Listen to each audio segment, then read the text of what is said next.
Welcome to the classification of particles. There are two types of hadron. There are the baryons and there are the mesons.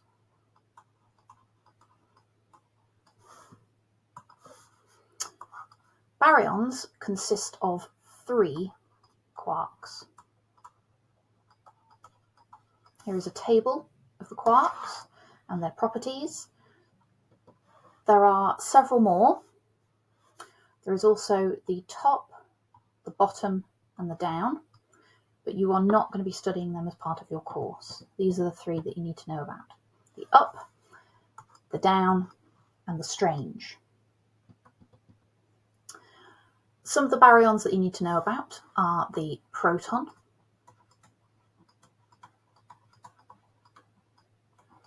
which consists of an up and a down. There is the neutron, which consists of an up, a down and a down. So you can see that one could change into the other just by the changing of one quark, for example. You need to know about the antiproton and the antineutron. So the antiproton is an anti-up, an anti-up and an anti-down. So it's the opposite of a regular proton. And the antineutron, which is the anti-up, the anti-down and the anti-down. Again, the opposite of the regular neutron. Those are the four baryons that you need to know about. Mesons consist of two quarks. And that's always going to be a normal quark and an anti-quark. So, for example, there is the pion, which can be a plus, a minus, or a neutral. The plus consists of an up and an anti-down. The negative pion is an anti-up down, and the neutral pion can be either an up anti-up or a down anti-down. And as you might have predicted, because these consist of a quark and its anti-quark, both versions, they very quickly annihilate each other, and so this is a very, very short-lived particle. There's also the kaon, and again you get the kaon plus, the kaon minus and the kaon neutral. The kaon plus is an up anti-strange. The kaon minus is an anti-up strange. And the kaon zero, again, it's a weird combination, but they're opposites of each other. So you've got the down anti-strange and the anti-down strange.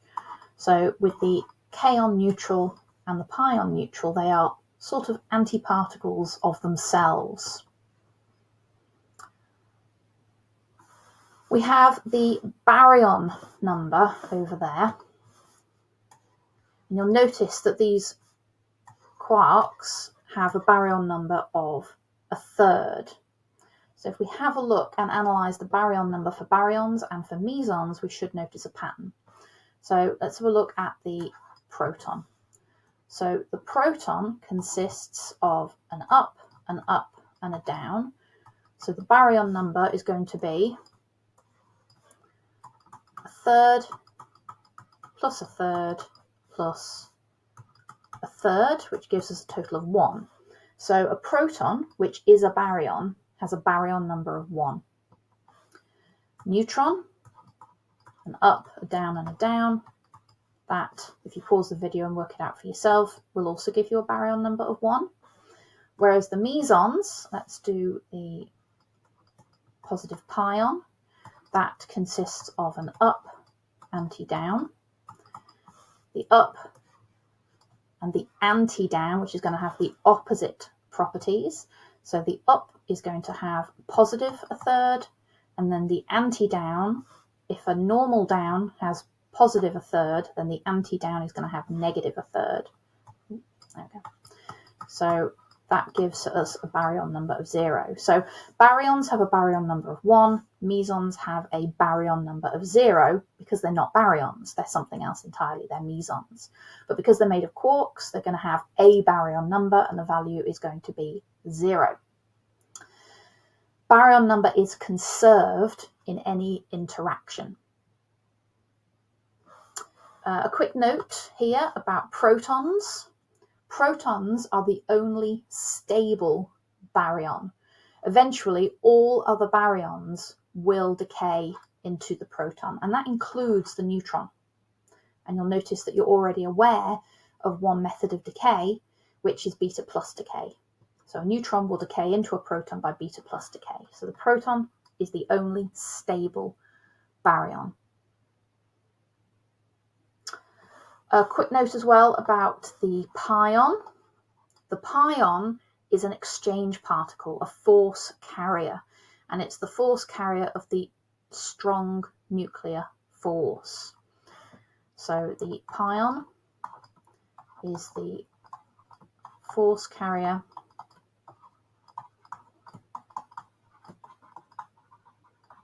of the strong nuclear force. Another note about one of these mesons, the kaon, that will decay into pions. I'm going to make some space over here and talk about the kaon and the ways that it can decay. So the kaon, the positive and the negative and the neutral. The positive kaon will decay. It can decay in lots of different ways, but one of those ways is to decay into a positive and a neutral pion. The negative kaon, again, can decay in lots of different ways, but one of those routes is into pions, and that's the negative and the neutral. And the most complicated kaon is the neutral kaon, which can decay in lots and lots of different ways. Some of those ways are into pions, and there are several pion options. There's the positive and the negative.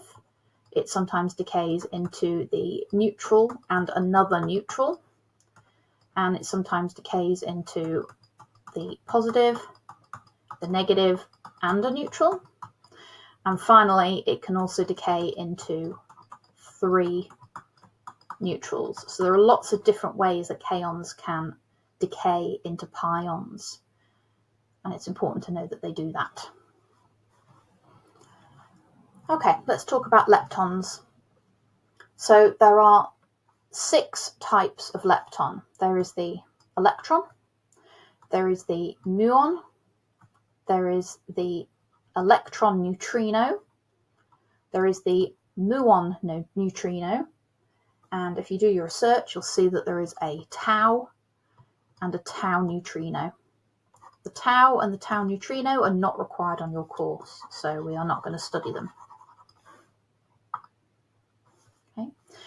The antiparticle of the electron is the positron. The muon is also a negatively charged lepton, and its antiparticle has a positive charge, so that would be the antimuon.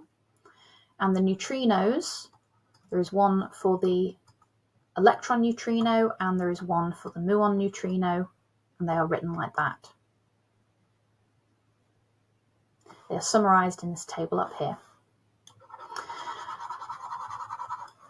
A lepton particle has a lepton number of +1, and the antiparticles have a lepton number of -1. This number is conserved in interactions. The muon is a particle that will eventually decay into an electron, and it does so using the beta minus technique of going through a W minus boson.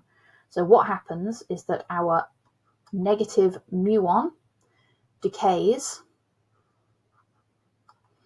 and it goes to a muon neutrino and a W minus boson. That W minus boson decays in the way that you're already familiar with and becomes an electron and the anti-neutrino, the electron version. Let's talk about strange particles. A strange particle is anything that has a strange quark in it. Now, if a particle is made of quarks, then it is a hadron. A hadron might be a baryon, or it might be a meson. So strange particles might be baryons, or they might be mesons. It depends. A baryon has 3 quarks, and the meson has 2 quarks. A strange particle is anything that has a strange quark in it. So it could be either. Strange quarks are generated in a very unusual way. They are generated through the strong nuclear interaction, and they decay through the weak nuclear interaction. Let's look at an example. If we have a negative pion, which is composed of a down and an anti-up quark, and if that interacts with a proton, which is composed of an up, a down, and an up, notice that I'm writing that in a different order than I did last time, and that's because the order doesn't matter. You'll notice that we have an anti-up and an up, and what can happen here is that when these two particles interact, these two quarks can annihilate. They can cancel each other out, and this happens through the strong interaction. So we have the force carrier of the strong interaction, and then that energy can generate a particle-antiparticle pair, an anti-strange and a strange. This method is the only way to generate strange quarks. They are always generated in pairs like this. The down is unaffected, and we end up with another meson, which happens to be the neutral kaon. The down and the up here are also unaffected, and this is called a lambda neutral, and it is a type of baryon. It's one that we've not studied yet, and one that is unlikely to come up again in the future. The most important thing to know is this interaction here, the way that the strange quarks are generated. When a strange quark decays, it decays through the weak interaction. So this is how it is generated.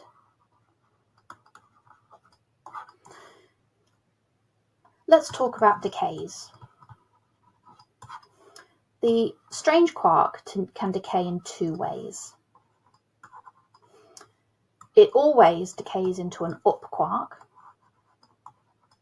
but sometimes it will give off a positive and sometimes a minus boson.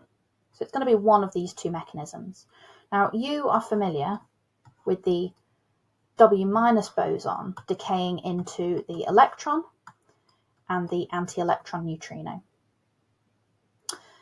That's just one mechanism for the W minus boson to decay. Another mechanism would be an anti-up down, an anti-up strange, or an anti-up bottom, or an anti-charm down, an anti-charm strange, or an anti-charm bottom, for example. So let's go with the anti-up down. If we study the charge on this, then the strange quark has a charge of -1/3, and that decays into an up, which has a charge of +2/3. To balance the equation, we see that the W minus boson takes away a charge of, not positive, -1. And if we look at the quarks over here, they have a total charge of -1. So the charges balance. Over here, the other mechanism that we can have, the W plus boson, that can decay into everything that the W minus can decay into, but the opposite. So let's put down the up anti-down as being the opposite of this. And you'll notice that the charge here, if this is minus a third and this is plus 2, this takes a positive charge with it, and these have a charge of plus 1.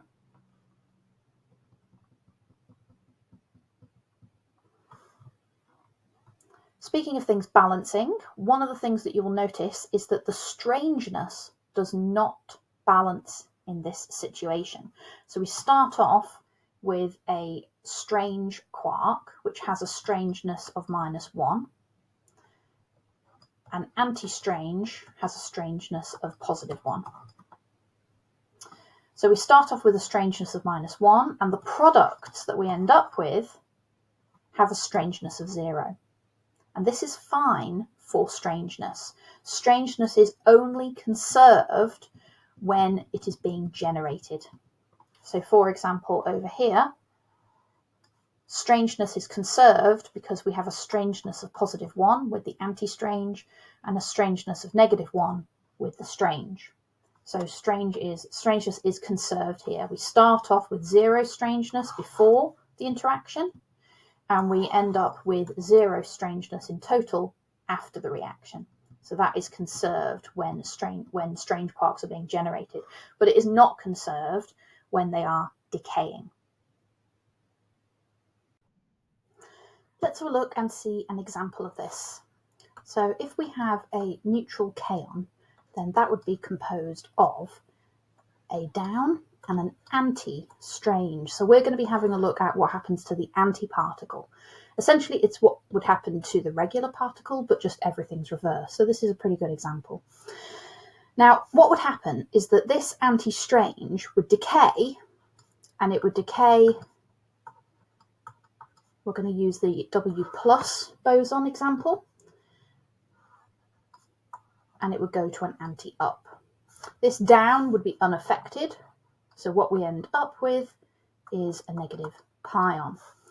This W plus boson is going to decay, and we're going to use the technique that we did before, which is have it decay into an anti-up down, but because this is an anti-strange, this is going to be reversed. So instead of an anti-up down, it's going to be an up with an anti-down. And this kind of particle is a positive pion. So this is an example of a anti-strange decaying via W plus decay into an anti-up and a positive pion. A brief note about particle physics. So particle physics is a very collaborative science. The first theories about what it is that we're looking for usually come from mathematicians or theoretical physicists. A good example of this would be Peter Higgs. He was the lead author on a paper back in 1964. Now at the time, CERN, which is a very large collection of particle accelerators beneath Europe, CERN wasn't very old. CERN was first proposed in 1951 and then built in 1954. Peter Higgs knew about this, and he came up with this idea for the Higgs boson to help us understand the way that mass behaves. He and 5 other authors contributed to that paper. But it wasn't until 2012 that the Higgs boson was officially discovered. And this took an awful lot of collaboration. First of all, we had Peter Higgs and his co-authors on that paper. And then we had the engineers and the scientists who helped to design and build the equipment that eventually went on to confirm that, yes, Peter Higgs' theory that he discovered through mathematics was indeed correct. So particle physics is an excellent example of the fact that science is a collaborative effort. And if you want to learn more about the history of CERN, follow this QR code where you can watch a video.